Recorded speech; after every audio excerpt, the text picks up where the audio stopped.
কোনো খবর আছে। একটা খবর হচ্ছে কুয়েত সীমান্তে,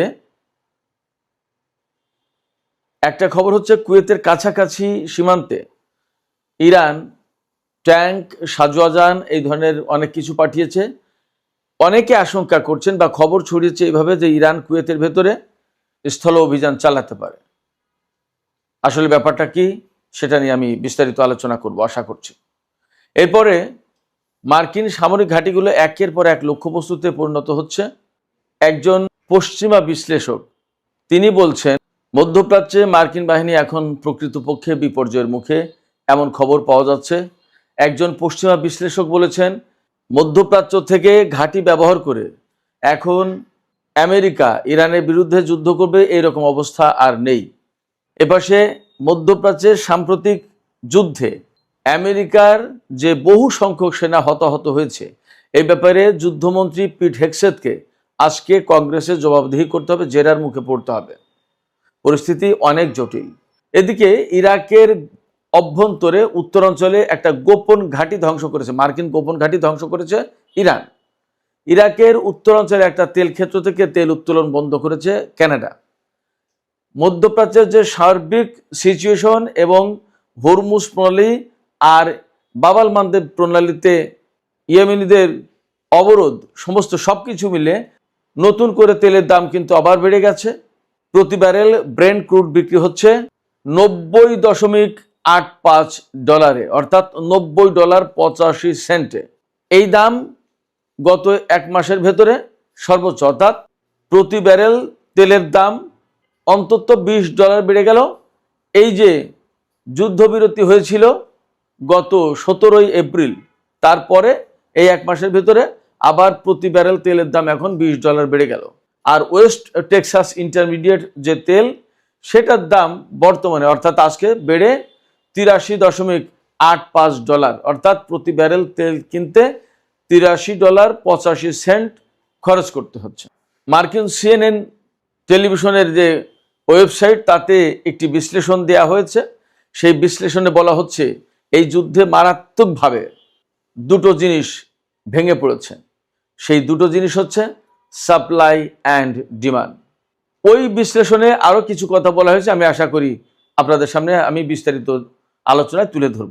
এপাশে ইরান দাবি করেছে জর্ডানের আল রুকবান ঘাঁটিতে ইরানি সেনারা হামলা চালিয়েছে এবং সেখানে বহু সংখ্যক মার্কিন সেনা হতাহত হয়েছে। সুপ্রিয় দর্শক, মূল এই বিষয়গুলো এখন আলোচনায় থাকবে, এর সাথে প্রসঙ্গক্রমে আরও কিছু বিষয় চলে আসবে। আশা করি এই ভিডিও আপনাদের খুবই ভালো লাগবে। আর যদি ভিডিও ভালো লাগে তাহলে শেষ পর্যন্ত থাকবেন এবং লাইক কমেন্ট শেয়ার করবেন আর চ্যানেলটি সাবস্ক্রাইব করে সাথেই থাকবেন। দর্শক, আপনাদের সাবস্ক্রিপশন, আপনাদের সমর্থন আমাদের চলার পথকে সহজ করবে। আপনাদের জন্য এই ধরনের আরও নতুন নতুন ভিডিও তৈরি করতে আমাকে বিশেষভাবে উৎসাহিত করবে আপনাদের সাবস্ক্রিপশন, আপনাদের সমর্থন। দর্শক, চলুন বিস্তারিত আলোচনায় চলে যাই। সর্বপ্রথম যে আলোচনাটা করতে চাই সেটি হচ্ছে ইরানের সামরিক বাহিনী কুয়েত এবং ইরানের সীমান্তবর্তী এলাকায় সাজোয়াজান T-72 ট্যাঙ্ক আরও অর্থাৎ স্থলযুদ্ধে যে সমস্ত সামরিক সরঞ্জাম প্রয়োজন হয় তার অনেক কিছু পাঠিয়েছে, মোতায়েন করেছে।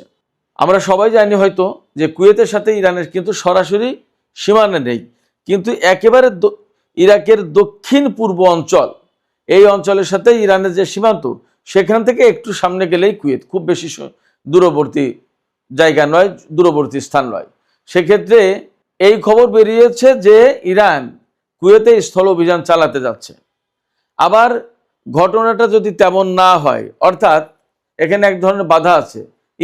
ইরাক তো একটা স্বাধীন সার্বভৌম দেশ, সেই ইরাকের ভিতর দিয়ে যদি কুয়েতে অভিযান চালাতে হয় তাহলে ইরাকের অনুমতি লাগবে। ইরাক এই মুহূর্তে অনুমতি দেবে কিনা সেটা একটা প্রশ্ন।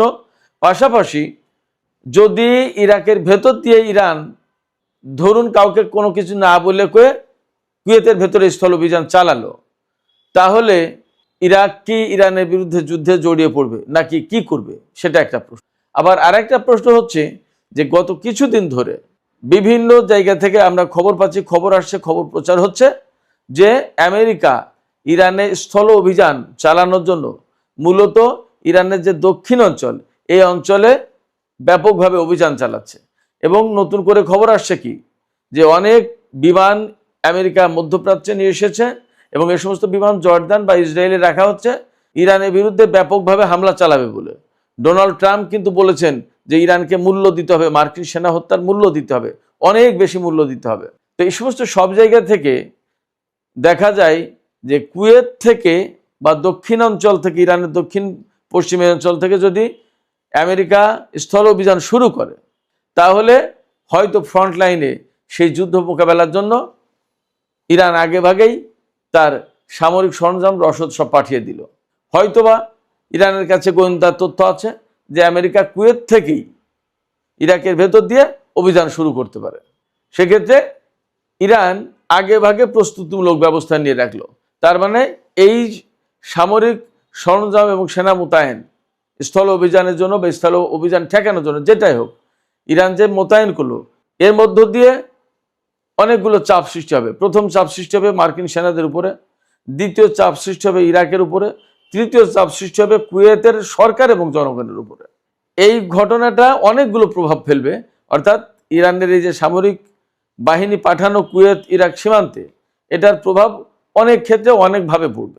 শুধু তাই না, ইরাকে বিরাট একটা সংখ্যা ইরানপন্থী বিপ্লবী বাহিনী আছে, বিপ্লবী বা প্রতিরোধকামী যোদ্ধা গোষ্ঠী আছে। এমন কথা আজকাল শোনা যাচ্ছে যে ইরাকের এই প্রতিরোধকামী যোদ্ধারাও কুয়েতের ভেতরে অভিযান চালাতে পারে মার্কিন সেনাদের বিরুদ্ধে।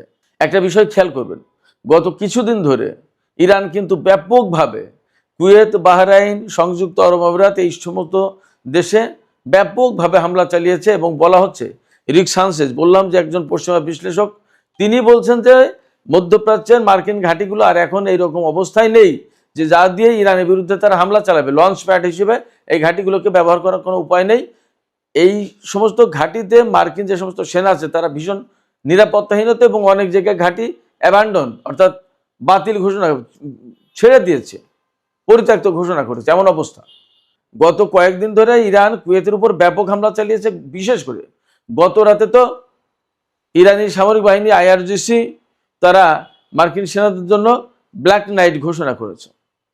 সেক্ষেত্রে এত বেশি হামলা চালিয়েছে এবং এখানে radar system, early warning system, তারপরে jamming system, electronic warfare system, ক্ষেপণাস্ত্র প্রতিরক্ষা ব্যবস্থা, তারপরে লজিস্টিক হাব।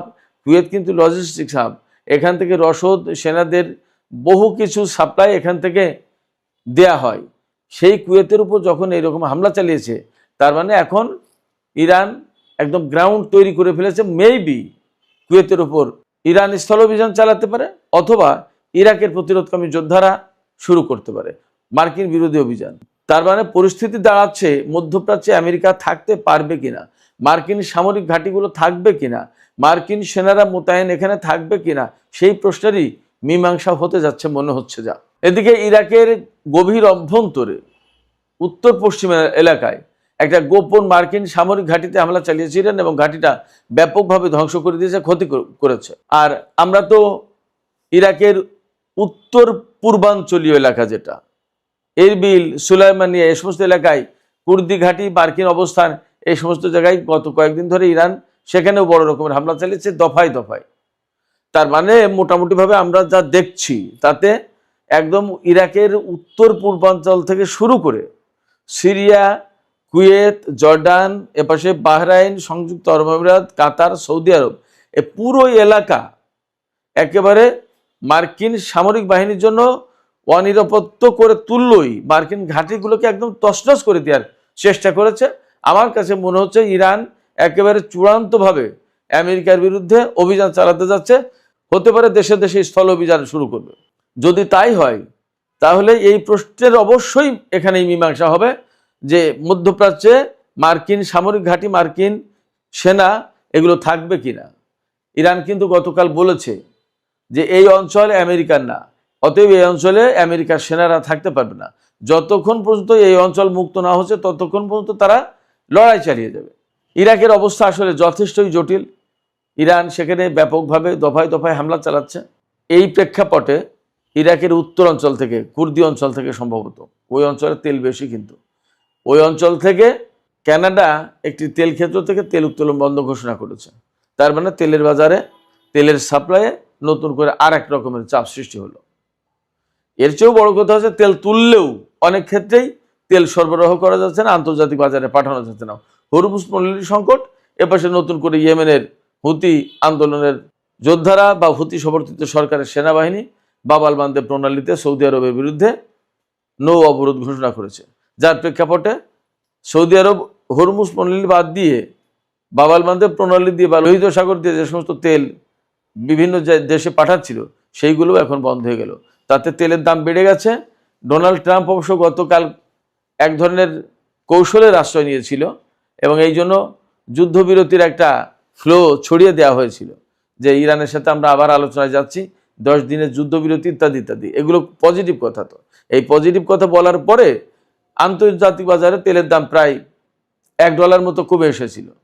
এখন আবার সেটা বেড়ে নতুন করে এখন গত 1 মাসের মধ্যে তেলের দাম সর্বোচ্চ পর্যায়ে পৌঁছেছে। আমি আগেই বলেছি তেলের দাম ব্রেন্ট ক্রুড প্রতি ব্যারেল তেলের দাম হচ্ছে এখন $90.85, আর ওয়েস্ট টেক্সাস ইন্টারমিডিয়েট যেটা সেটার দাম হচ্ছে $83.97, অর্থাৎ $83.97, মানে $84 বলাই যায়। এদিকে আমেরিকার এই যে নাজুক অবস্থা তৈরি হয়েছে মধ্যপ্রাচ্যে, তাদের ঘাঁটি থাকবে কিনা, মার্কিন সেনা আসলে এখানে থাকতে পারবে কিনা, এরকম একটা প্রশ্ন যখন তৈরি হয়েছে এবং ইরান যখন একের পর এক হামলা চালাচ্ছে, ইরান তো নতুন করে ঘোষণা করলো যে জর্ডানের রুকবান সামরিক ঘাঁটিতে হামলা চালিয়েছে এবং সেখানে বেশ কিছু সেনা হতাহত হয়েছে। এই অবস্থায় মার্কিন প্রশাসন কিন্তু স্বীকার করতে চাচ্ছে না তাদের সেনা কতজন হতাহত হয়েছে। মাত্র 4 জনের কথা বলছে, যে এই কয়েকজন নিহত হয়েছে আর অল্প কয়েকজন আহত হয়েছে, এরকম কথা বলা হচ্ছে। কিন্তু সিএনএনের একটা রিপোর্টে দেখলাম যে 100 মতো সেনা আহত হয়েছে এই গত কয়েকদিনের যুদ্ধে, গত 9 জুলাই থেকে যুদ্ধে এই পর্যন্ত। তাতে কেন এত সেনা আহত হলো, কি ব্যাপার, যুদ্ধের পরিস্থিতি কি এবং যুদ্ধ কেন পরিচালনা করা হচ্ছে, আর দরকারটা কি, যুদ্ধ কেন বন্ধ করা হবে না, এই সমস্ত নিয়ে প্রচণ্ড রকমের জেরার মুখে পড়তে যাচ্ছে আজকেই মার্কিন যুদ্ধমন্ত্রী পিট হেগসেথ। কংগ্রেসে তাকে তলব করা হয়েছে, তাকে জেরা করবে কংগ্রেসম্যানরা। এই যে আমি আগেই বললাম যে কেন যুদ্ধ নতুন করে শুরু করা হলো, কেন যুদ্ধ বন্ধ করা হবে না, কেন এই যুদ্ধ শুরু করা হয়েছে আগে, এই যুদ্ধের এত ব্যয় হচ্ছে কেন, যদি এইরকম সংকট তৈরি হয় তাহলে সমঝোতা হলো, তারপর আবার নতুন করে যুদ্ধ করা হলো কেন, সংকটটা কোথায়, অসুবিধা কোথায়, এবং আমরা পারছি না কেন, আমেরিকা পারছে না কেন ইরানের সাথে, এ সমস্ত অনেক প্রশ্নের জবাব দিতে হবে। এবং আজকে মানে একেবারে ভাজা ভাজা হবে পিট হেগসেথ মার্কিন কংগ্রেসে, এটা বোঝা যাচ্ছে, ছেড়ে দেবে না। এবং এখানে ডেমোক্রেটরা অত্যন্ত মারমুখী অবস্থানে চলে গেছে। শুধু তাই না, রিপাবলিকান অনেক কংগ্রেসম্যানও পিট হেগসেথের বিরুদ্ধে, ডোনাল্ড ট্রাম্পের এই সিদ্ধান্তের বিরুদ্ধে। যে পরিমাণে আমেরিকা ক্ষয়ক্ষতির মুখে পড়েছে এবং সারা বিশ্বে তাদের যে প্রভাব বানচাল হয়ে গেছে, নষ্ট হয়ে গেছে, এটা কোটি কোটি ডলার খরচ করেও ফেরত পাওয়া যাবে না। অতএব আমেরিকা এই যে ক্ষতির মুখে পড়লো, এই ক্ষতির পেছনে সবচেয়ে বড় কারণ যারা, ডোনাল্ড ট্রাম্প, পিট হেগসেথ এবং মার্কো রুবিও। কেন তারা এই যুদ্ধ শুরু করলো, এই যুদ্ধ চালাচ্ছে, এবং কেন তারা এই যুদ্ধ শুরু করলো, এই যুদ্ধ চালাচ্ছে, এবং এই যুদ্ধ তো বেসিক্যালি আমেরিকানরাই বলছে, নেতানিয়াহুর কারণে কি প্রয়োজন এই যুদ্ধ চালানোর, এই সমস্ত কৈফিয়ত আজকে তাকে দিতে হবে, পিট হেগসেথকে দিতে হবে কংগ্রেসম্যানদের কাছে। ওয়াশিংটন পোস্ট জানিয়েছে এই পর্যন্ত ইরান যুদ্ধ শুরুর পর থেকে আমেরিকার অন্তত 18 জন সেনা নিহত হয়েছে। মার্কিন সরকার কিন্তু একথা স্বীকার করতে যাচ্ছে না। আর বাস্তব কথা হচ্ছে মার্কিন গণমাধ্যমগুলো তো সব স্বীকার করবেও না, কারণ আমেরিকার প্রভাব প্রতিপত্তি নষ্ট হয়ে গেলে এই সমস্ত গণমাধ্যমেরও তো ভবিষ্যৎ নষ্ট হবে। এই জন্য এই সমস্ত গণমাধ্যম পুরোপুরি খবর দেয় না। তারা 18 জনের কথা বলছে, কিন্তু ইরান বলছে অনেক বেশি সেনা নিহত হয়েছে তাদের কাছে, আর আহত তো অনেক। তো সেক্ষেত্রে আমেরিকা সত্যিই মধ্যপ্রাচ্যে এই হুমকির মুখে, এই ঝুঁকির মুখে, এই প্রশ্নের মুখে যে আমেরিকা মধ্যপ্রাচ্যে আর থাকতে পারবে কিনা। এদিকে আর একটা ছোট্ট খবর দিয়ে আমি এখনকার আলোচনা শেষ করি। গত রাতে বাহরাইনে ইরান যে হামলা চালিয়েছে তাতে অ্যামাজনের হেডকোয়ার্টারে হামলা হয়েছে। সেই অ্যামাজনের হেডকোয়ার্টারে হামলা হওয়ার গুরুত্বটা কি, মানে কি হয়েছে তাতে? অ্যামাজনের হেডকোয়ার্টারে হামলা হওয়ার মধ্য দিয়ে যা ঘটেছে সেটা হচ্ছে অ্যামাজনের ডেটা স্টেশনে হামলা হওয়ার কারণে পারস্য উপসাগরীয় দেশগুলোর যে টেলিকম নেটওয়ার্ক, এই ডেটা সেন্টারের মাধ্যমে পরিচালিত হয়। ডেইলি ক্লাউড ডেটা এবং পারস্য উপসাগরীয় দেশগুলোর গুরুত্বপূর্ণ ব্যাংকিং নেটওয়ার্ক এই অ্যামাজন সেন্টার। ফলে এখানে হামলা হওয়া মানে মধ্যপ্রাচ্যের অনেক কিছু ওলটপালট হয়ে যাওয়া। সুপ্রিয় দর্শক, আমি আলোচনা একদম শেষ পর্যায়ে নিয়ে এসেছি, আলোচনা শেষ করব। তবে শেষের আগে একটু বিশ্লেষণ করি এই যে মধ্যপ্রাচ্যে আমেরিকার যে পরিস্থিতি দাঁড়িয়েছে, তাতে এই অবস্থা যে এখন সম্ভবত তাদেরকে মধ্যপ্রাচ্য ছেড়ে চলে যেতে হবে। তারা যতই চেষ্টা করুক সম্ভবত ইরানের সাথে মনে হয় আর খুব সুবিধা করতে পারবে না যুদ্ধে। যদি তাই না হয়, এবং মধ্যপ্রাচ্যের দেশগুলো কিন্তু ত্যক্ত বিরক্ত হয়ে উঠছে। আমেরিকার জনগণও নতুন করে তেলের দাম বেড়েছে, পণ্যের দাম বাড়বে, সব কিছু মিলে আমেরিকা আসলে সংকটে। এবং এই সংকটে পড়েই একবার যুদ্ধবিরতির কথা বলছে, আবার বলছে চুক্তির জন্য পাগল আমেরিকা, আবার বলছে ইরানকে চড়া মূল্য দিতে হবে, আবার নতুন করে বিমান আনছে, সেনা আনছে, যুদ্ধের প্রস্তুতি নিচ্ছে। সব কিছু মিলে আমরা যা বুঝতে পারছি, আমার কাছে যা মনে হচ্ছে, তাতে এই যুদ্ধের ভেতর দিয়ে মধ্যপ্রাচ্যের হিসাব নিকাশ একদমই বদলে যাওয়ার দ্বার প্রান্ত। মার্কিন গণমাধ্যমগুলো তো বলছে যে ইরান এবং আমেরিকা চূড়ান্ত যুদ্ধের দ্বার প্রান্তে, কিন্তু আমার কাছে মনে হচ্ছে যে মধ্যপ্রাচ্যের টোটাল সিচুয়েশন একেবারে বদলে যাওয়ার দ্বার প্রান্তে, ভীষণভাবে বদলে যাবে। সুপ্রিয় দর্শক, আপনাদের কি মনে হয়?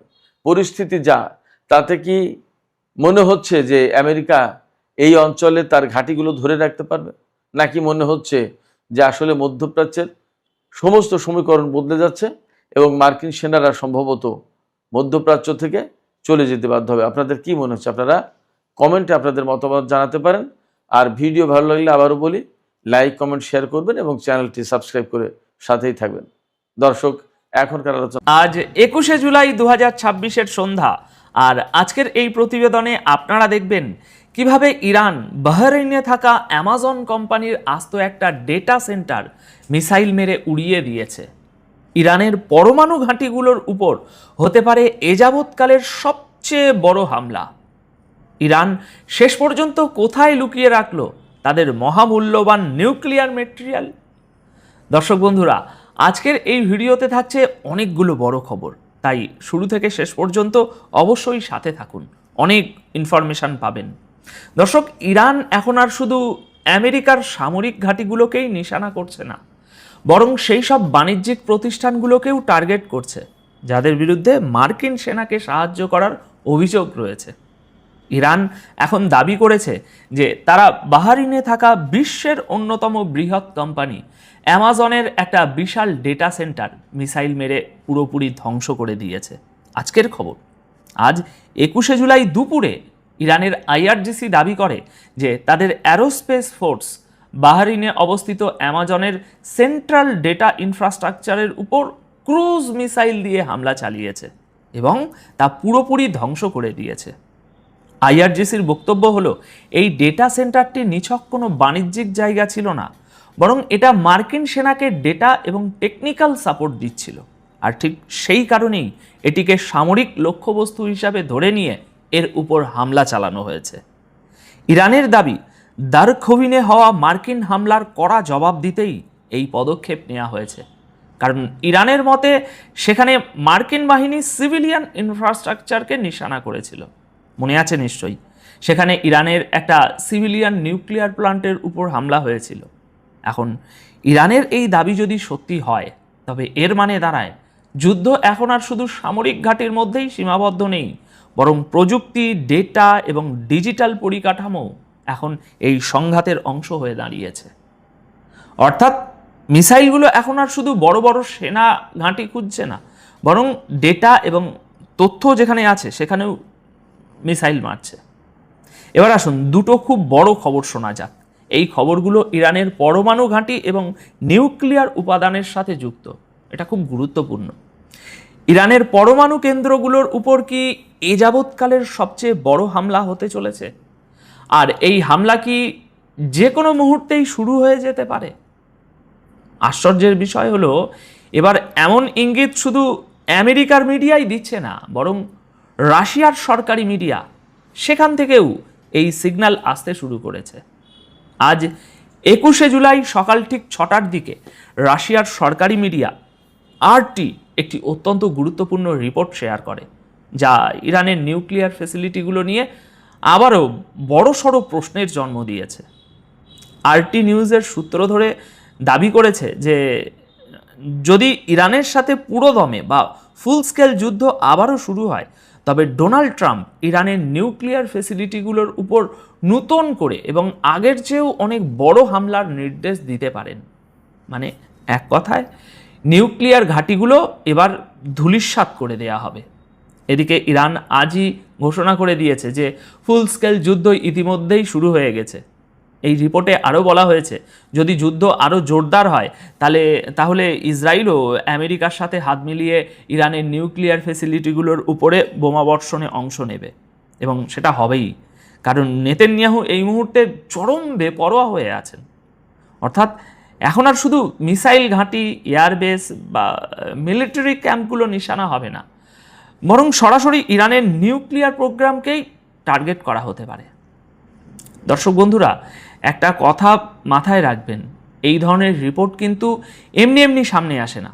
বড় বড় মিডিয়া হাউসগুলো যখন কোনো একটা বিষয়কে বারবার সামনে আনে, তখন তার পিছনে শুধু খবর থাকে না, বরং আগামী দিনের কোনো বড় পদক্ষেপ বা ভয়াবহ বিপদের ধ্বনি লুকিয়ে থাকে। আর সেই পদধ্বনি আগের চেয়ে অনেক বেশি পরিষ্কার শোনা যাচ্ছে, যদি আপনারা একটু কান পেতে শোনেন। পরিস্থিতি দেখে মনে হচ্ছে যুদ্ধের আগুন এখনও তার শেষ গন্তব্যে পৌঁছায়নি, এবং সবচেয়ে বড় বিস্ফোরণটা হয়তো এখনও বাকি আছে। ইরানের প্রেসিডেন্ট মাসুদ পেজিশিয়ান গতকাল 20 জুলাই রাতেই ঘোষণা করে দিয়েছেন, we are in the mode of full fledged war, অর্থাৎ আমরা পুরো দস্তুর যুদ্ধের মেজাজে আছি এবং পুরোদমে যুদ্ধ শুরু হয়ে গেছে। এদিকে আমেরিকা কি বলছে? তারা বলছে পুরোদমে যুদ্ধ হলে সোজা নিউক্লিয়ার ঘাঁটিগুলোতে হামলা হবে, আর নিউক্লিয়ার ঘাঁটিতে হামলা মানেই ব্যাপক ধ্বংসলীলা। এবারের হামলা কিন্তু আগের মতো হবে না, এবার সব কিছু ধ্বংস করে দেওয়ার জন্যই হামলা হবে। আর সেখানে কোনো বড় ধরনের পারমাণবিক বিস্ফোরণ হবে কি না তা কেউ জানে না। তবে এবার পরমাণু উপাদান নিয়ে একটা দারুণ চাঞ্চল্যকর খবর শুনুন। একটা খুব বিস্তারিত রিপোর্ট সামনে এসেছে, মন দিয়ে শুনবেন। ইরান তাদের নিউক্লিয়ার মেটেরিয়াল এমন এক জায়গায় সরিয়ে ফেলেছে যেখানে দুনিয়ার সবচেয়ে শক্তিশালী বোমার পৌঁছানোটাও সহজ কাজ নয়। আর এখন আমেরিকা ও ইসরায়েলের সবচেয়ে বড় ভয় এটাই যে এই পাহাড়ের নিচেই ইরান তাদের নিউক্লিয়ার প্রোগ্রামকে আরও এগিয়ে নিয়ে যাচ্ছে না তো? তারা আবার ওখানে বসে পরমাণু বোমা বানাচ্ছে না তো? আসুন আজ 21 জুলাই প্রকাশিত এই চাঞ্চল্যকর রিপোর্টটিকে একটু বিস্তারিতভাবে বুঝে নিই। আমেরিকান সংবাদপত্র দ্য ওয়াল স্ট্রিট জার্নালের সূত্র ধরে এই খবরটি সামনে এসেছে। তারা ইসরায়েলি এবং আমেরিকান অফিসারদের বরাত দিয়ে দাবি করেছে যে গত বছর ইরান তাদের হাজার হাজার ইউরেনিয়াম এনরিচমেন্ট সেন্ট্রিফিউজ নাতানজের কাছাকাছি থাকা পিকক্স পর্বতের নিচে তৈরি একটা আন্ডারগ্রাউন্ড ফেসিলিটিতে সরিয়ে নিয়ে গেছে। এখানে আপনাদের জানিয়ে রাখি, এই সেন্ট্রিফিউজগুলোই কিন্তু ভবিষ্যতে ওই অ্যাটম বোমা বানানোর কাজে আসে। অন্যান্য অনেক কিছুর পাশাপাশি এগুলো অত্যন্ত জরুরি একটা জিনিস। ইউরেনিয়াম এনরিচমেন্টের জন্য এগুলো অপরিহার্য, আর ইউরেনিয়াম এনরিচমেন্ট হলে বোমা তো তৈরি হবেই। তবে দাঁড়ান, আসল রিপোর্টটা শুনুন।